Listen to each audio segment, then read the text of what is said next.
श्रावस्ती पहुंचे सीएम योगी आदित्यनाथ, हवाई सर्वे कर बाढ़ प्रभावित गांवों का लिया जायजा। नमस्कार, श्रावस्ती एक्सप्रेस टीवी देख रहे हैं आप।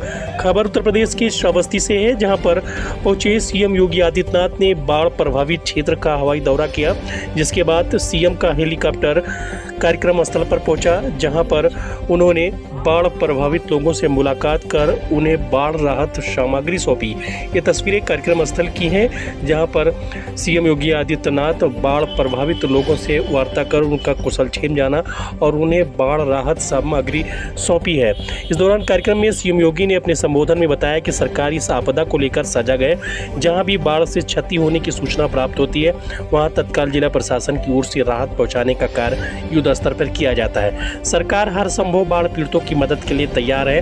बाढ़ आपदा में जान गंवाने वाले परिवारों को आपदा कोष से तत्काल राहत प्रदान करने के निर्देश भी दिए गए हैं। बता दें कि श्रावस्ती में बीते शुक्रवार को आई भीषण बाढ़ के चलते 2 दर्जन से अधिक गांव बाढ़ के पानी में से प्रभावित हुए थे। हालांकि तत्काल समय रहते प्रशासन के द्वारा सभी लोगों को बाहर निकालकर सुरक्षित स्थान पर पहुंचा दिया गया। वहीं सभी की ज़रूरत की खाने पीने की सामान, अन्य चीज़ों की भी उपलब्ध कराया गया था। हालांकि धीरे धीरे जलस्तर कम हुआ और बाढ़ भी गाँव के पास से हट गई, लेकिन इस दौरान लोगों का काफ़ी नुकसान भी हुआ। वहीं प्रशासन ने करीब 100 लोगों को बाढ़ राहत सामग्री सौंपी है। इस दौरान प्रशासन लेके चले जाएंगे मसाले, तेल, नमक, लाई, चना, दूध, बिस्किट, साबुन। मुख्यमंत्री महोदय स्वयं बाढ़ पीड़ितों से बात कर रहे हैं, राहत सामग्री वितरित कर रहे हैं। महोदय स्वयं बाढ़ पीड़ितों से बात कर रहे हैं, राहत सामग्री वितरित कर रहे हैं। हम सबके अभिभावक उत्तर प्रदेश के माननीय मुख्यमंत्री महोदय, पूरे अभियान के साथ जुड़े हुए जो भी जवान थे उनको एक स्पेशल हम लोग इनाम भी देंगे। साथ साथ जिस महिला ने और उनके साथ जिस पुरुष ने इसको बचाने में योगदान दिया है, उनके लिए भी नगद पुरस्कार की घोषणा मदद से उनको करेंगे। सरकार की पहले से ही व्यवस्था है। हम लोग जब 2017 में सरकार में आए थे तो हम लोगों ने एक व्यवस्था बनाई थी कि आपदा के कारण अगर कहीं कोई जनहानि होती है, उस परिवार को तत्काल 4 लाख रुपए की सहायता प्राप्त हो जाए। मानव वन्य जीव संघर्ष में अगर किसी कोई जनहानि होती है तो वहां पर भी 4 लाख की सहायता दी जाए। कहीं सर्पदंश से किसी व्यक्ति की मृत्यु होती है, उस परिवार को भी सहायता के रूप में ये राशि उपलब्ध करा दी जाए। कहीं पर कोई आकाशीय बिजली से कोई किसान की, कोई बटाईदार की, किसान के परिवार की किसी सदस्य की असामयिक मृत्यु होती है, उसके परिवार को भी आपदा राहत कोष से तत्काल सहायता राशि या फिर कृषक दुर्घटना बीमा योजना के अंतर्गत राशि उपलब्ध करवा करके उस परिवार को संबल प्रदान किया जाए। हम लोगों ने सभी गांवों में एनडीआरएफ, एसडीआरएफ, पीएसी की फ्लड यूनिट और स्थानीय स्तर पर नौकाओं की व्यवस्था भी की है। एक व्यवस्था की गई है कि जगह जगह बाढ़ चौकियां स्थापित हो, जो समय समय पर सूचनाएं भी देते रहे। और इसके लिए पूरे प्रदेश भर में अगर हम देखेंगे तो 1035 से अधिक बाढ़ चौकियां स्थापित की गई हैं, जिनके माध्यम से इन सभी 923 बाढ़ चौकियों की स्थापना की गई है। और जहां पे बाढ़ पीड़ितों को रखा जाना है, 1033 ऐसे स्थान है जहां पे शरणालय बना करके बाढ़ पीड़ित के घर में पानी भर गया या उस किसी को रेस्क्यू करके लेके आना है तो उनके लिए भी ये व्यवस्था की गई है। इसके साथ साथ यहाँ पर उन सभी क्षेत्रों में अन्य तमाम प्रकार की सुविधाएं उपलब्ध करवाने का कार्य हो रहा है। अगर हम पहले पैकेट में 5 किलो लाई है, 2 किलो इसमें भुना चना है, 1 किलो गुड़ है, 10 पैकेट बिस्किट है, 1 माचिस की पैकेट है, एक पैकेट मोमबत्ती है, नहाने के साबुन है, 20 लीटर का एक पानी के लिए जैकिन है और तिरपाल भी उन्हें प्रदान किया जा रहा है।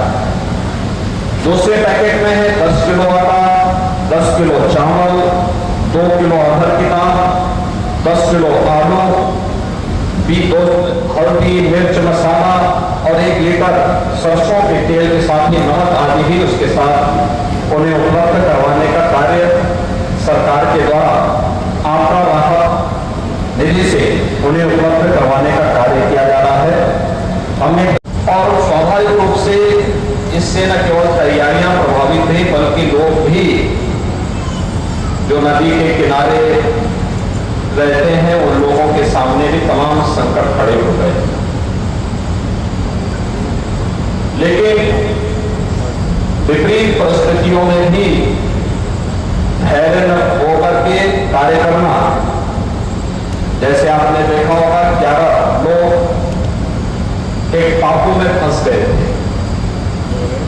अचानक रात्रि नदी में पानी आ गया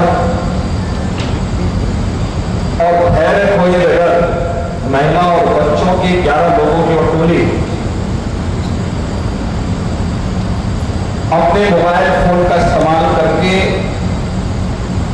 118 पर उन्होंने फोन कॉल किया,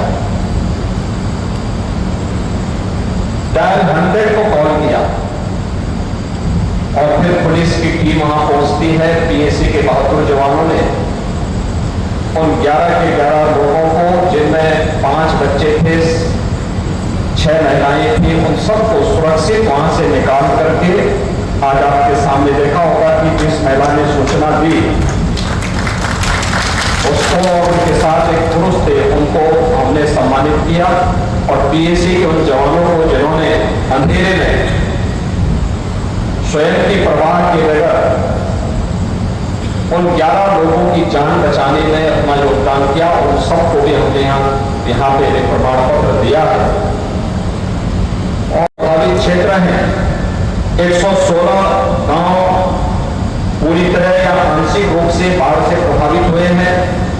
15 गांवों में कटान की स्थिति है। 76,000 की आबादी इससे प्रभावित हुई है।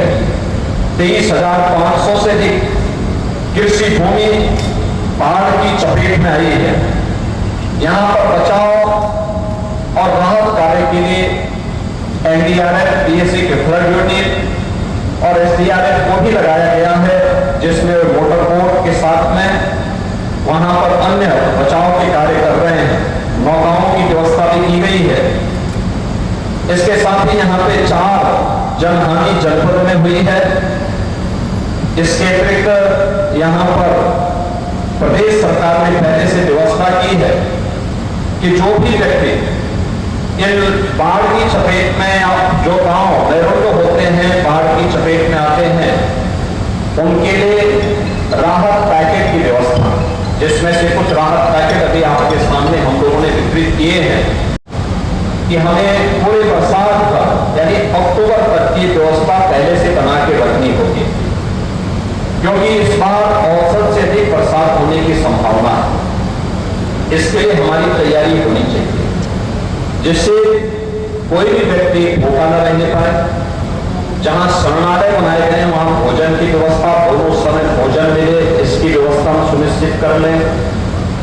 जहां पर लोग गांव के अंदर सुरक्षित हैं लेकिन पानी से घिरा हुआ है, उन्हें हर 15-15 दिन में इतना राहत की सामग्री उपलब्ध करवाते रहें, जिससे परिवार भरपेट भोजन पा करके आराम से अपने को वहां पर गांव में सुरक्षित कर ले। नदी कटान के किस्से जो क्षेत्र हैं वहां पर जो भी तैयारी होनी है, बरसात के समय जल भराव के कारण एंटी स्नेक वेनम यानी सांप के काटने पर वैक्सीन देने के लिए, कुत्ता या किसी जानवर के काटने से रेबीज का खतरा होता है, तो एंटी रेबीज के वैक्सीन भी उपलब्ध करवाने के लिए कहा गया है। बाढ़ बचाव के लिए सरकार के द्वारा प्रयास किए गए हैं, लेकिन जहां पर नदी की क्षमता केवल 30,000 क्यूसेक वाटर की को वहन करने की हो, अगर अचानक 3 लाख क्यूसेक वाटर उसमें आ जाए तो स्वाभाविक रूप से सारी तैयारियां भरी की भरी रह जाती हैं।